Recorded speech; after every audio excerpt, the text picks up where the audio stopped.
So awesome. I think that can we start with who are you, Sam? Yeah, hi Cam. I'm Sam. I am the co-founder of Hello Canopy, a misconduct reporting platform for people to speak up in organizations about anything that goes wrong, the big stuff with the little stuff. And Sam is one of the people that I'm always really, really excited to talk to about, and one of the people that we have all these conversations with, and why we record these, because we keep going, I really wish I could have shared that conversation with someone or that thing that Sam said. So we wanted to jump on with Sam and talk about workplaces and how we make them better.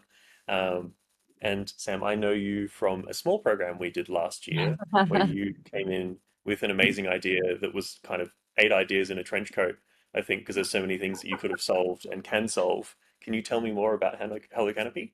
Yeah, that little place that we met called the Techstars Accelerator Program. But I actually met Mix well before the Accelerator Program when Hello Canopy was sort of just an idea like pinging around in my brain, being like, is this something that is like a big enough problem to solve?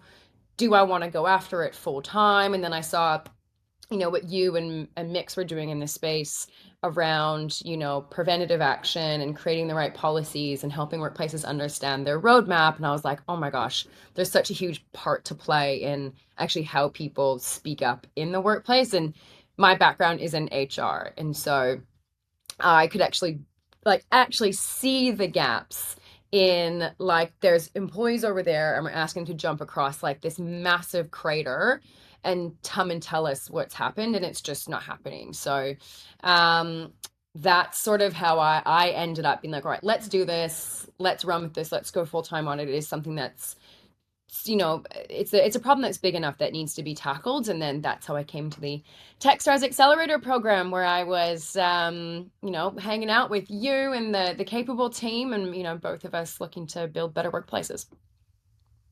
Tell me about reporting systems then, because you focus a lot on reporting and post-reporting and all of the kind of things involved in it.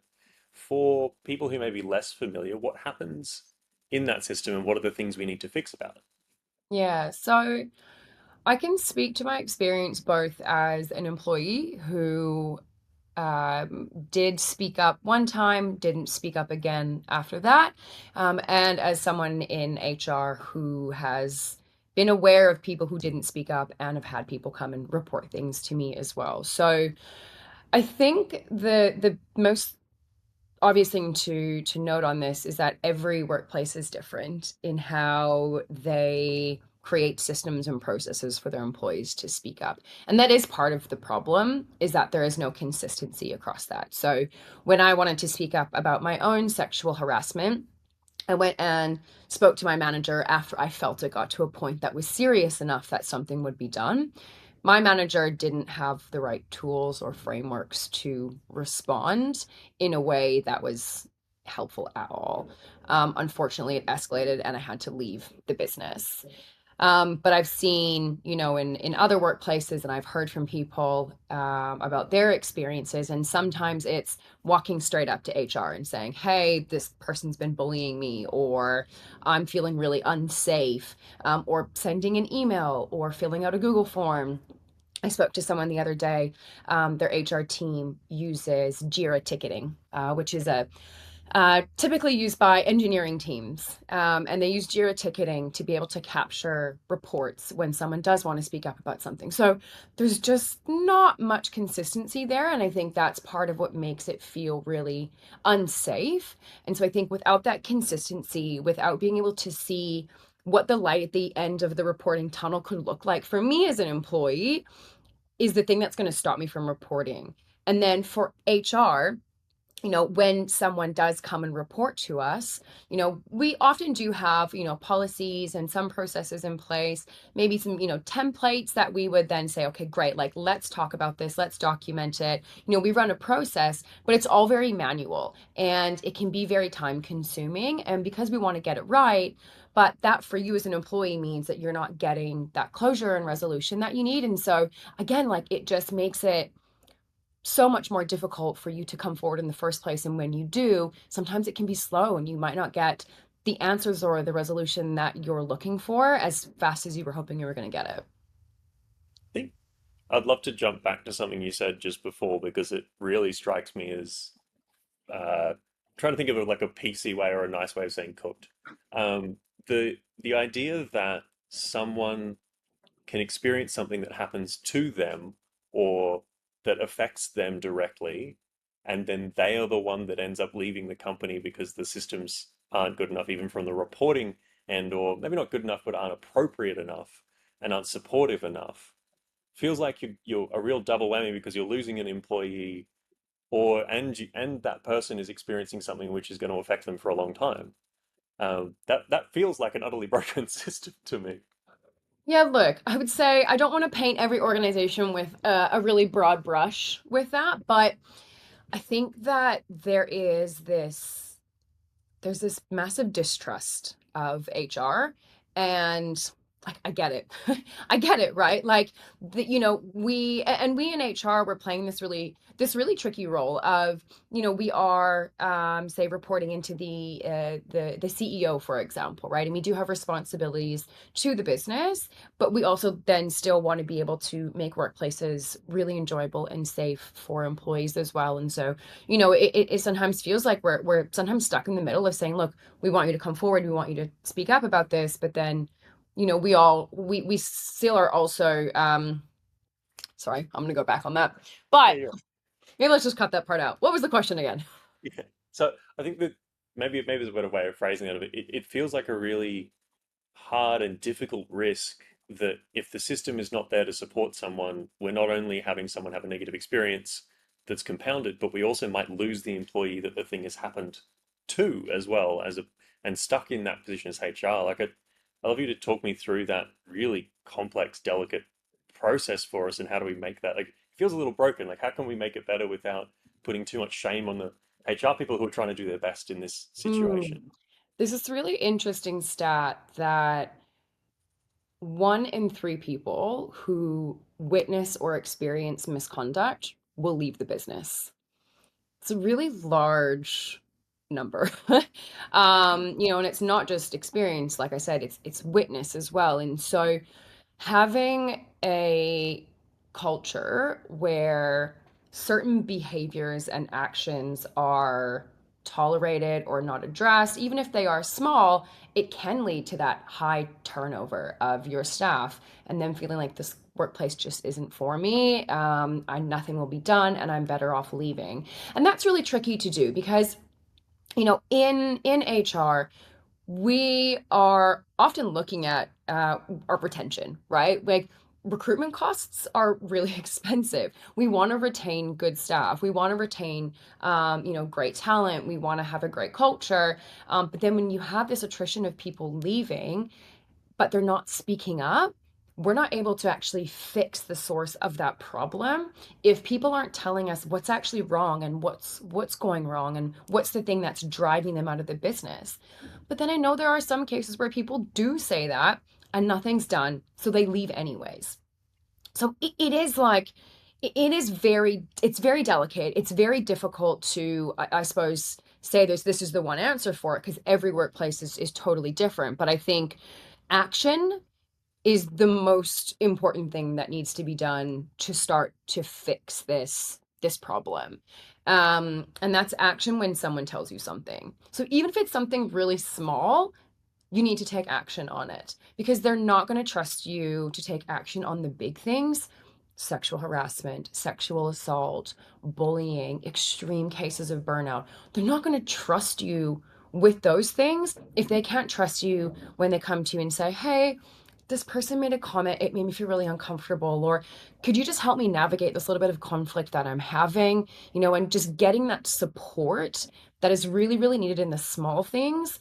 That's what's going to help get us to that trust that's needed to actually address the bigger things, which is often, the thing that drives people away from the organization and just promotes that cultural toxicity.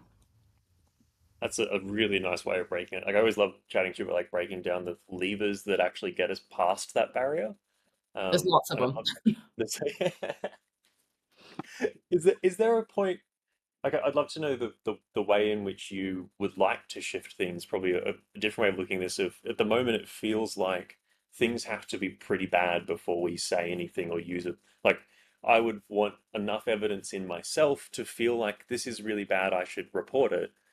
How do we, what's the shift that you like to see? I'd love you to walk me through like what current state is and what your dream state is to create in workplaces. Yeah, so current state is what you just said. Things got to be really bad before I feel like I can speak up about it. So then something will absolutely be done. Like, surely this is so bad that someone's going to do something about it. But by that point, you have been so subjected to whatever that behavior is or that burnout, or you've sustained it for such a long period of time that speaking up about it and seeking action, great, but has the damage really been done? Like, you're not going to be okay from having months and months and months of that behavior, much like I did, and then finally speaking up about it. It's too late. You're going to want to leave the business anyways, or the damage has already been done. That relationship is broken. That trust is gone. So the current state is I need something to be bad enough that something will be done about it. And then that thing is so bad that if nothing's done about it, what are my other outlets? Like, just pick up a newspaper, or that's not what people do anymore. Go online. But look at the headings online, right? Like, there's so many examples of when stuff got so bad, nothing was done about it, or nothing was done about it quick enough that the very next outlet was, all right, well, I need to tell someone about this because this is really bad. And so we're speaking to the media, we're posting on Glassdoor, we're posting on Blind, and I've got to say, like, that is totally in your right to be able to do that. And I've made Glassdoor reviews before as well, right? Like, it's, but my hope is that we don't have to let it get to that point. And so my dream state, to answer the second part of your question, would be that yes, we can address these big things. But my dream state is that we start having less of the big things, less of the really serious issues, because people are starting to speak up about the little things. Because I guarantee you, some of these really bad cases of sexual harassment, misconduct, racism that we're seeing in the news, they didn't just go from 0 to 100. Those people were doing things along the way. We're making little comments, we're saying things, the jokes, the inappropriate comments. That was a buildup over time of the little things getting bigger and bigger until they were so bad that it became a headline. And so the way to do that is, I believe, by having different avenues for people to be able to speak up about it. So it's not just about asking someone, jump over the crater, be really brave, identify yourself, and tell me about that thing. Because that's really hard. I don't want to feel like I'm making a big deal out of nothing, or I'm like complaining, or, oh, it's an executive and they're like, they're friends with the CEO and I don't want to say anything. Right. So I think if we give people other avenues, like being anonymous, that will really increase the number of small things that we see coming through that we are able to address. And even if someone is reporting anonymously, yes, it can limit what can actually be done. But far out, if I'm not going to be just watching some behaviors when people are speaking up anonymously, I'm just going to be keeping an eye out and saying, like, okay, is this something that I've been missing? Does this person just need a quiet conversation if I do see something? And I guarantee you, even anonymously, flagging those behaviors is going to hopefully circumnavigate those big headline issues and the damage that's been done along the way. I'm just going to let my Tylers in, but that was an amazing answer. Thank you very much. After this break.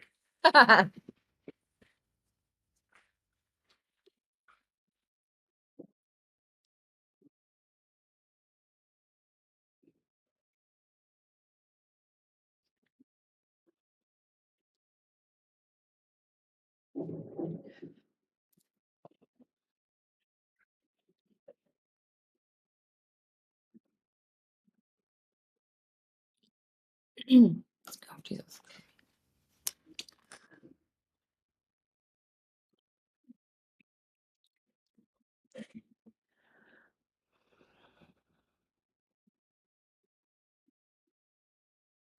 That was sweet. Well Hello. said, Sam. Cool. I just like had a little burp as well after you left, and I forgot the recording was going. It was little and tiny. It wasn't like horrible and gross, but that would have been funnier. That's all right. I didn't have enough time dropping the car off to shave or prepare this morning, so it's all right. We'll mostly use your footage I'll do it. anyway. I'll do it. And I had to like change my lighting. I realized I looked like I was like sitting in the dark. I was really like that like anonymous figure, you know? This is the same problem I have in this office. Is like I have sunlight coming blazing through here, so I look like I'm in the dark, just being like, tell me the podcast stories." Yeah, I need yeah. to, So hopefully a little bit different now. Probably can't notice. that was great. Um, all right, that was a beautiful answer about like how bad does it have to be? Disclosure, big to small. What do you want to Hmm. change? I do want to. What something really that we've talked about before that I really wanted to chat about.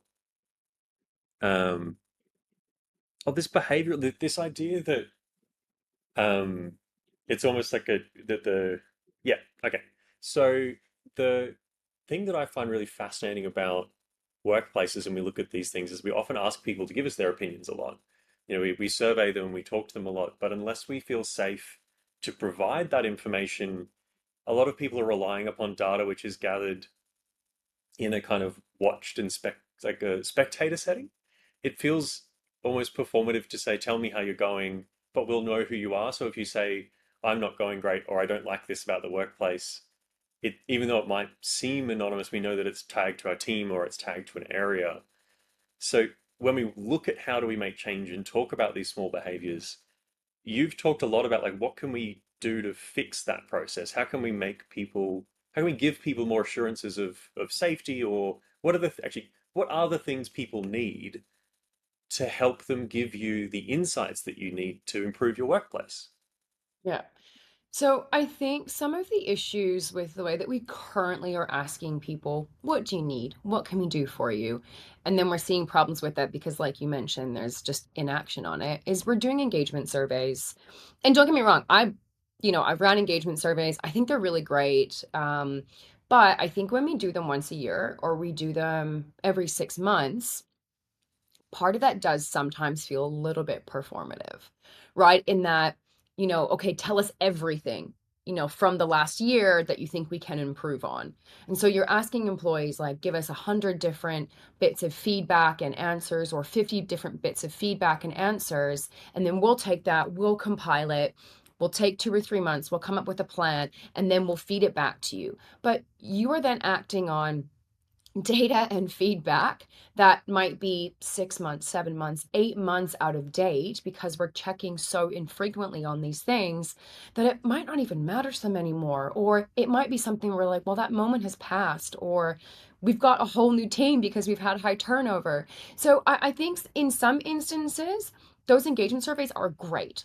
But I think when it does come to action that needs to happen much quicker with much more urgency, or individuals just need really quick support, those sorts of engagement surveys, they're not really fit for purpose. And so I think that it can feel really big as an organization, as an executive team, as an HR team. When you get 6 months or a year worth of feedback in one hit, you're like, we could not possibly do all of these things that people are asking for. Of course not. You're absolutely not going to be able to. But when you're constantly asking people, hey, how are you going? Like, let us know how we can help. Are you feeling burnt out? You can let us know. Or is there something we can help you with? Or are you having conflict? Like, when you start building that trust and you just start asking those questions or giving people avenues to tell you about things that go wrong, you can actually meet them in those moments and they feel much smaller and they feel much more bite sized. And you're actually building that muscle of trust and feedback one day at a time, as opposed to every 6 months or every year. And I think that's going to be really important to change the heartbeat of your culture when you do it frequently and not once off. I love that idea of the heartbeat of your culture as opposed to like the 6 monthly, check in where you're trying to go, here is my list of things, please fix them all. Yeah. Um, and how do we, I guess when we talk about this, like, how do we calibrate for that? Because I guess in the 6 month ones, we're asking for big events. We're asking what are the best and worst things that you can tell us that of the last 6 months.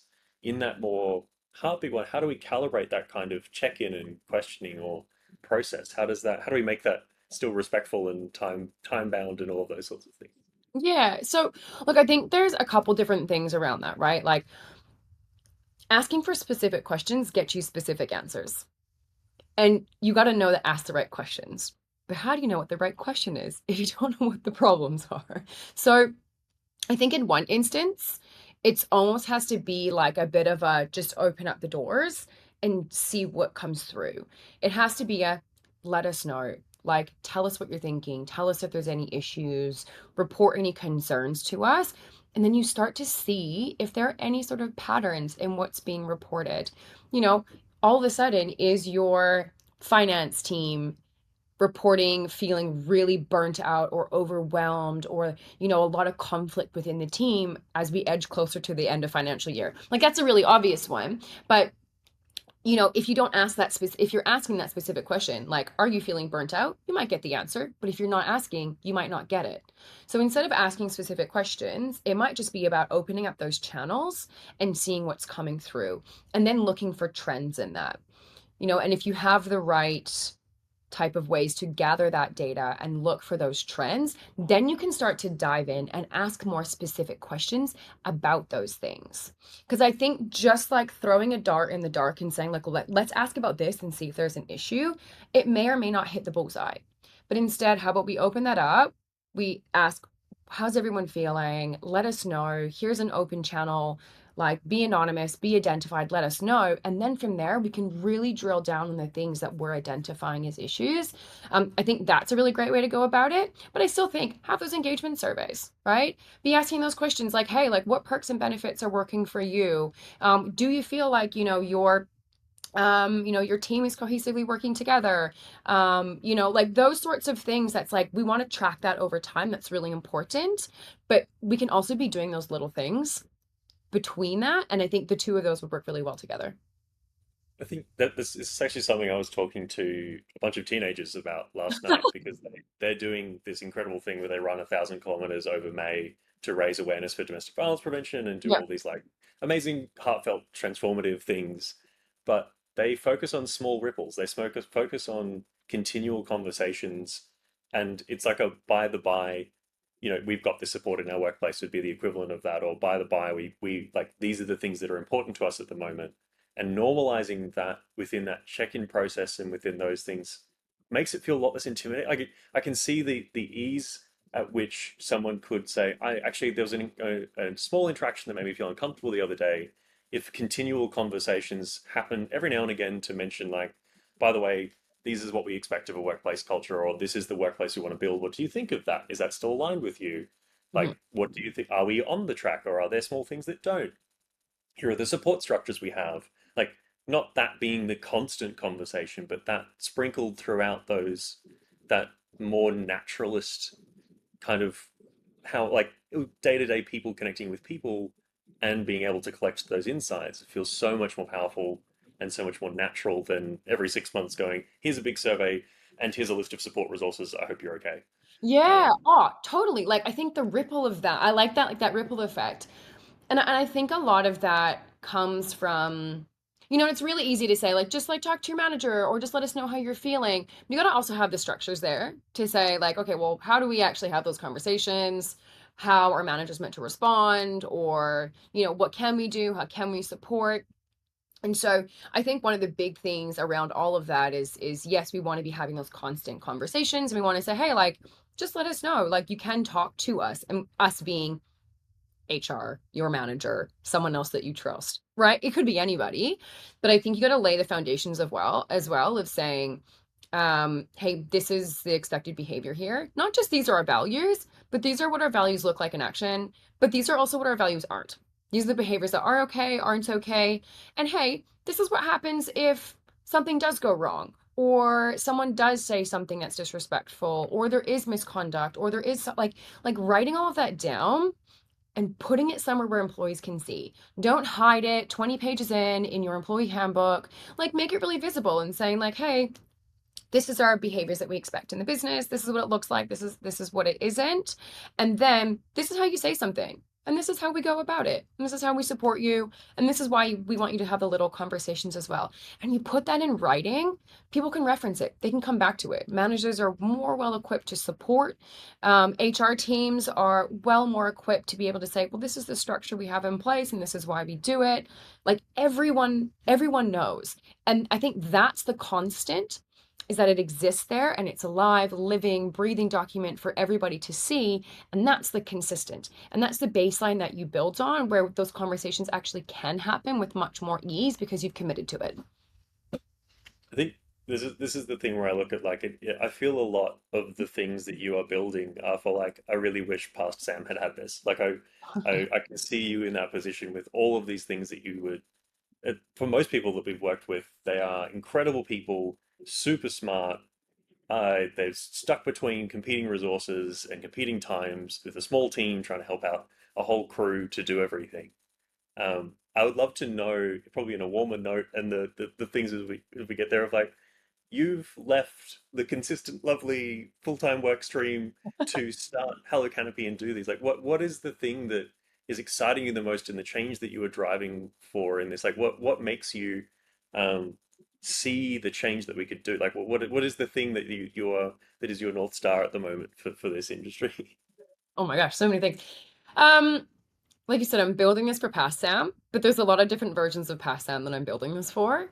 The Past Sam of head of people and culture, I'm building this for her because traditional HR tech, it's getting better, but oof, there's some real zingers out there. And so, like, can we actually build a platform for HR leaders that is great, that gives them the things that they need, that is easy to use, and that employees use as well, so we can actually get the benefits from that?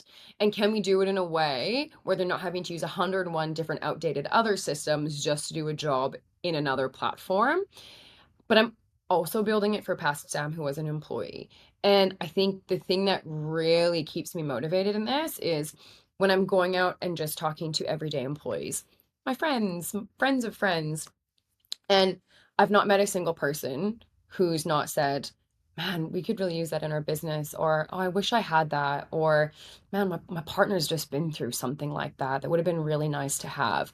And hearing those personal stories all the time, I hear from people weekly. I'm having conversations weekly about the burnout, the sexual harassment, the misconduct, the racism that happens in workplaces that goes completely unspoken. And that's a lot of what keeps me going and being like, okay, great. Like, let's keep building. Let's give, those people a way to finally speak up about it and hopefully get the support that they need. And then it's like the big thing for me. It's like, we don't have to build HR tech that feels like a compliance tick box for employees, because that does the exact opposite of what we need it to do. Can we build something that adds value to businesses by adding value to employees? You do not need to pick one or the other. You can have both. And I think that's going to be the thing that really drives the change for both versions of Past Sam, the people and culture version of me and the employee version of me that really needed to tell somebody something. Like, that's the thing where I'm like, yes, we can keep going. We can leave that secure full-time role and do this and make it work. I think that's something that really excites me about what you're building and your ethos for it is I rant a lot about respectful tech and tech that respects and engages with the user. I come from the e-learning space. For me, it's always like if you open up a course and you can tell that it is built to achieve the fact that you have done the course. Yeah. And I find that is disrespectful tech. It is tech that is built not with the person learning in mind, but with the person who needs to tick the box to say that you know the thing in mind. Hmm. And I think the same way that you're approaching some of these problems is looking at how can we be deeply respectful of the people who are engaging with this and this solution, and how can we make sure it is? I love that. Like, how do we add value to employees with this process and these systems? How do we add value to the HR teams who are doing the process and not taking away from them when they use our tech? Um, Oh, totally. We're almost doing a disservice to HR teams. We're almost doing a disservice to businesses by building something that employees aren't even going to use. Because essentially what we're saying is, okay, we need to meet all these sorts of compliance obligations in the business. So we need to have a reporting platform. So here you go, HR team. Here's all the things that are going to keep your organization really compliant. We give it to the employees. Employees don't use it. But bad things are still happening. Sexual harassment is still happening. Burnout's still happening. And now with new legislation, that's actually a legal risk that employers are taking on. So effectively, what you've done is you're now paying for something, but still exposed to the exact same amount of legal and financial risk.